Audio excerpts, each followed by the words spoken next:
Okay, first question. Where you lineman now?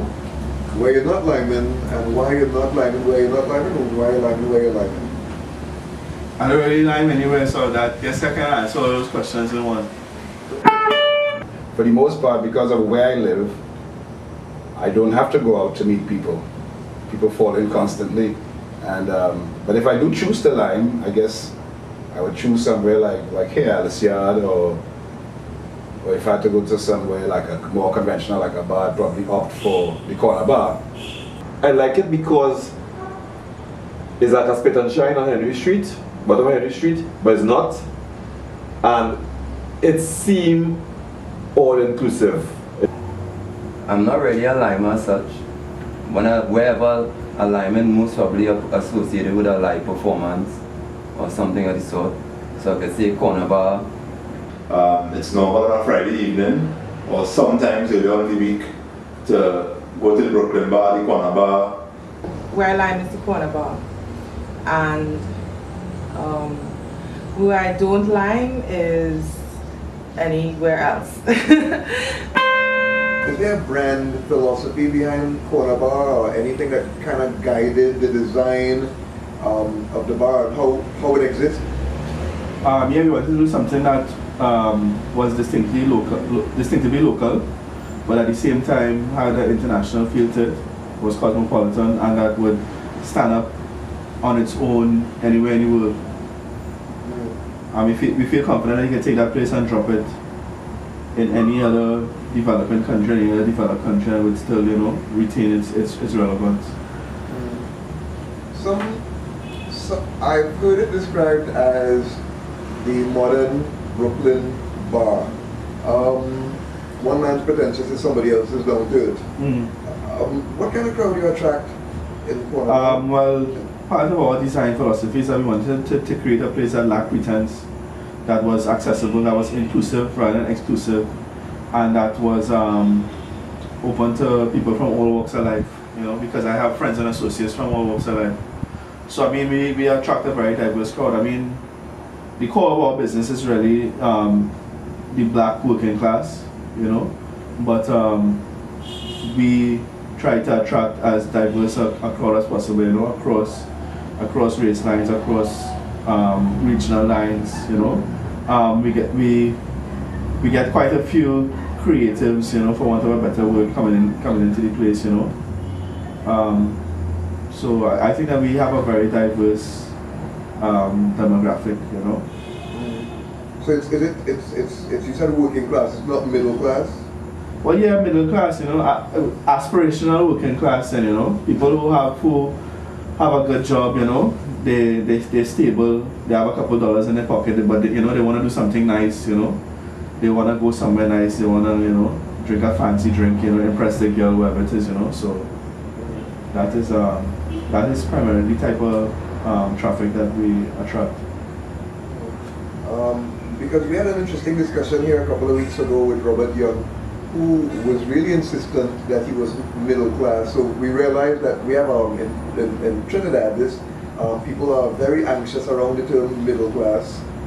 When you're using that term, or as there should be, because there's a very narrow middle class. I think there's a very wide lower class, and there's a very strong upper class, but there's a very narrow middle class in between. So I guess people consider themselves to lie on either side of that divide, Corner bar, after a short time in existence, had to go through and is recovering from a recent trauma. The shooting that took place on the premises.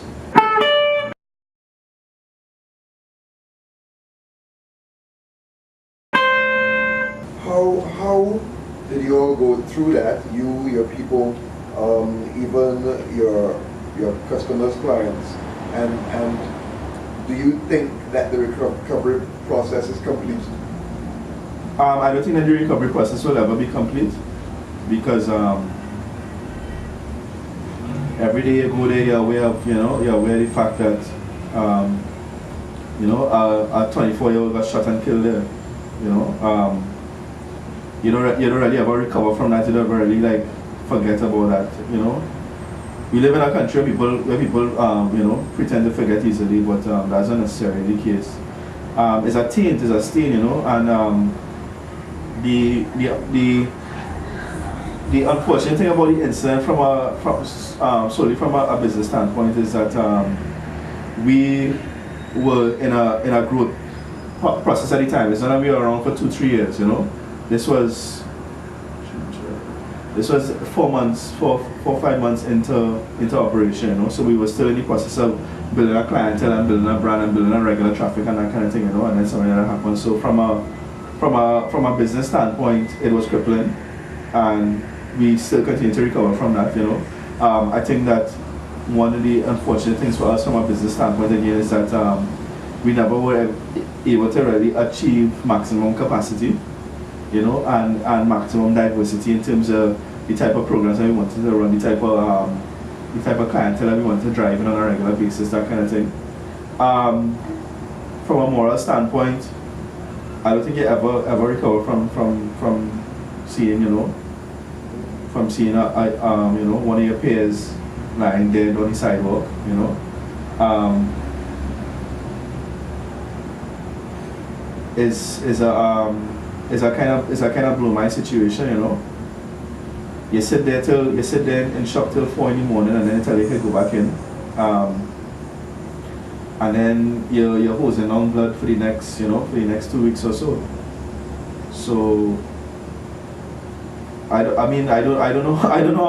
think that other people have anything to really recover from, you know, because we as a society we're very desensitized, you know. We read about this garbage in the papers every day, but from a human standpoint, I don't think that that you ever recover from something like that, you know. INDIgroove, we find that other interviews are either a shout or they're very polite. Yeah. So we try not to be either of those, which takes me now to two other questions. One is, your hair. How you just maintain this hair style? I don't maintain it. Because no, I think you do. Nah, I mean, I wish I did. I went away to the States one time, and when I realized that I could live in a society where I don't have to comb my hair every day and take a haircut, it's just too much work, you know. You have to go by the barber, and you have to do this and you have to do that. And people ask me too, you know, why you don't grow a rasta? For what? One, that's not a rasta, and two, that means that every 2 weeks or however long it is, I'm going to sit down between some girl like and let her twist my hair, you know. It's just plenty effort involved, you know.